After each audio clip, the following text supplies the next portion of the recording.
There's a fix for blackouts sitting on the ocean floor. Cables that let entire continents share electricity, buying power from wherever it's cheapest that hour. The technology works. The problem is nobody can build them fast enough. Here's the physics problem. Electricity, unlike data, hates traveling long distances underwater. Regular alternating current bleeds away to resistance, so you convert it to high-voltage direct current. That's why nearly every major subsea power link built in the last 20 years uses HVDC instead of the AC running through your walls. The current record holder is the Viking Link, finished in 2023 between the UK and Denmark. About 765 kilometers, the longest subsea power interconnector on Earth.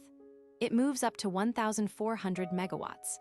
That's enough to power roughly 1.4 million homes through a wire on the seabed. My favorite example is the North Sea link between Britain and Norway. When the wind stops blowing, Britain imports Norwegian hydropower. When the wind's howling, it exports the surplus back. Norway's reservoirs basically become a giant battery for the UK grid. That's clever. All of this solves one specific problem. Renewable power is intermittent and unevenly spread out. Wind is strong in the North Sea. Hydro is abundant in Norway and the Alps. Solar is everywhere in North Africa. Interconnectors let a continent trade electricity like any other commodity, smoothing out the gaps. Then there are the ones still stuck on paper. The Eurasia interconnector would run over 1,200 kilometers through the Mediterranean, linking Israel, Cyprus, and Greece. Partly to give Cyprus its first electrical link to Europe, partly to cut dependence on Russian gas. And there's the Dream Cable, a true transatlantic link, sometimes called IceLink, connecting Iceland's geothermal and hydro surplus to the UK. Roughly 1,000 to 1,200 kilometers of open ocean, estimated well over $2 billion. It's been a proposal for more than a decade, and it's still just a proposal. Here's the real bottleneck. Only a handful of companies on the planet can even make and lay long-distance HVDC subsea cable. The small fleet of cable-laying ships is booked years in advance. It's the same choke point that slows down repairing broken data cables. You can't just order more overnight. These cables are also geopolitically loaded. The Baltic states spent decades physically wired into Russia's power grid for stability.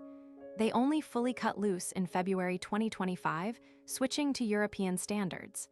That was a security decision as much as an electricity one. When they do work, the payoff is real. Countries buy power from wherever it's cheapest that hour. That measurably lowers price volatility and cuts how much backup fossil generation operators keep idling just in case. Fewer plants burning fuel for nothing. So the vision of a continent-spanning grid, where Spanish solar and North Sea wind and Icelandic geothermal all balance each other in real time, is technically achievable right now. The cables exist. What's missing is money, permitting, and the years it takes to build one cable at a time. And that's my take. We talk about a global grid like it's science fiction, but the missing piece is boring. More cable-laying ships, more manufacturing capacity, and enough political will to spend billions on infrastructure that pays off over decades instead of one election cycle. The future's on the seabed. Somebody just has to finish laying it.